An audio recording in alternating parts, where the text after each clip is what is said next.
Okay, so this is up on the AG Ford, and we're just leaving from the farm. Just completed a feed delivery. So that's the house in the little bay there. We pan around here. We're way up on top of the roof here. This is a good view of the farm, looking straight down it. Fish cages on one side, scallop cage on the left, and then way out to the left there. Zoom in for you. This is the kelp bobbers. All those little black lines, black bobbers have 40 meters of kelp on them, coming back to the scallop system, which is adjacent to the pen systems. Sean's just backing out of here.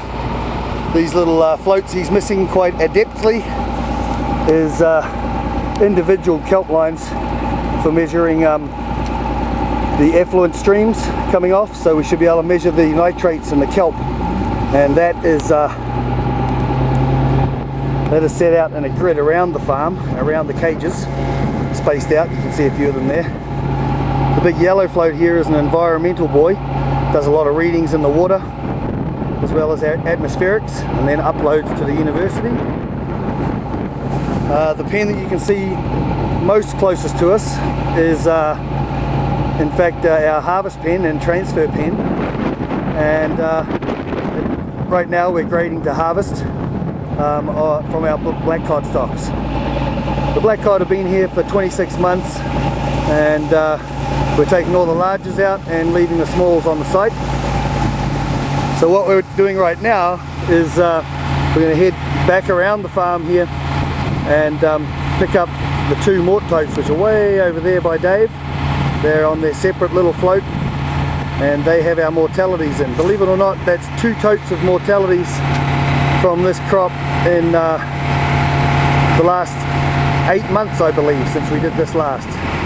So very low mortality on the black cod, very tough fish, and we like to think fairly well farmed. So I'm going to have to get off here and let the skipper show the skipper how to get in around these anchor lines at the far north end of the farm here, because they're quite shallow. However, this is a good overview of the farm from up here on top of the AG Ford.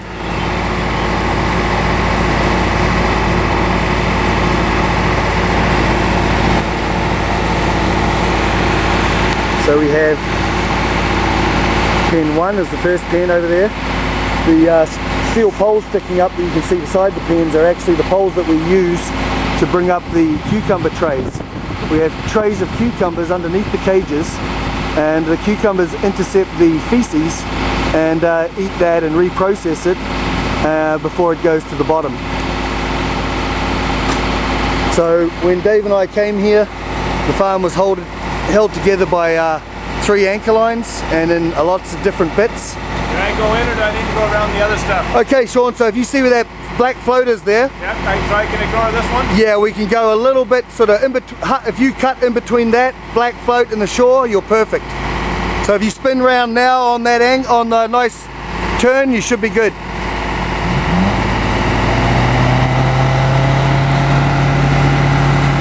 Okay, we're going to go over to the mort totes, and this is a little bit tricky here. Going around our anchor lines. These anchor lines are very shallow at this end, and where that little black float is, you only got about 5 feet of water there, that black float there, so otherwise we're cutting. So I'm just going to have to turn the camera off here and jump down and tell Sean where to go. So that's the farm. Oh no, he's looking good. He's looking good. Let me zoom back.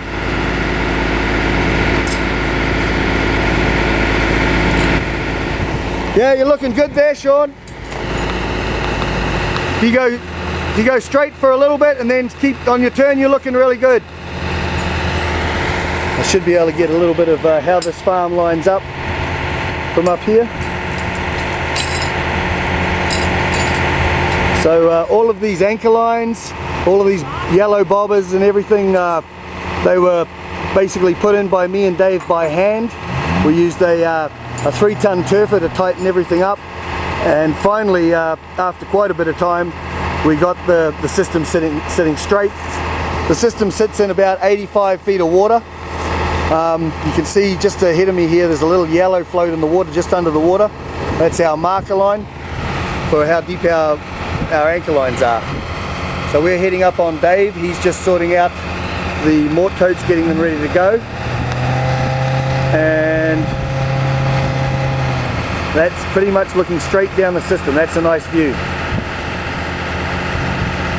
So the system's looking really nice. Most activities at the far end of the system towards the house at this time. But as the commercialization develops, then we hope to be able to utilize all of these cages. So this is Kyuquot Seafoods Surprise Island, which is that island there. Surprise Island site. Integrated multi-trophic aquaculture. So on the far left you've got the fish cages, in the middle you've got scallops with the scallop tower, and to the right of that you've got the kelp grid lines with all those bobbers, each containing a 40-meter line of kelp strung at 5 meters deep. The idea being that each species, the waste from each species, or we like to call it free nutrients, is being picked up throughout the whole aquaculture process, and all of those products we hope we can sell, at the same time mitigate the wastes coming off from the fish and reduce that waste going to the environment in total. Very good idea, came sort of developed by Dr. Stephen Cross at UVic, our boss, and basically put into place and into realization by myself, Rusty Smith, and the guy down there with the stinky mort totes, Dave McKergan. So that's about a 7-minute video now.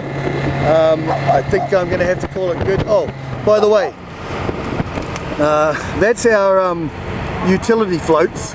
They've been here since we got here, and they actually contain the remnants of the closed containment project that was done on Salt Spring Island in 2002. They were called Future Sea Bags.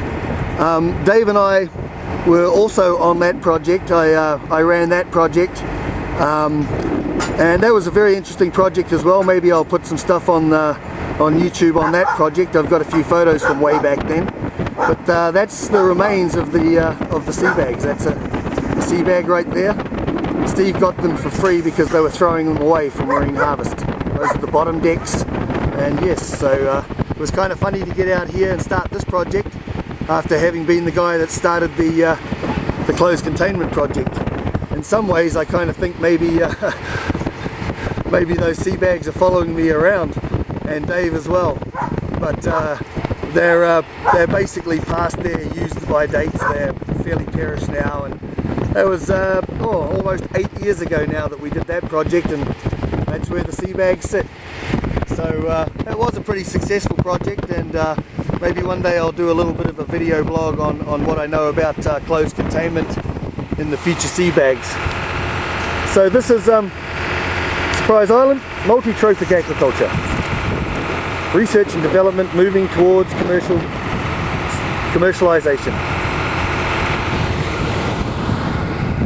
Rusty Smith, Production Manager, Kyuquot Seafoods, IMTA, Integrated, Multi-trophic Aquaculture. Really interesting project. A lot of work, but very interesting project. And fun. A brand new species, black cod, never did them before, and really happy with the results to date.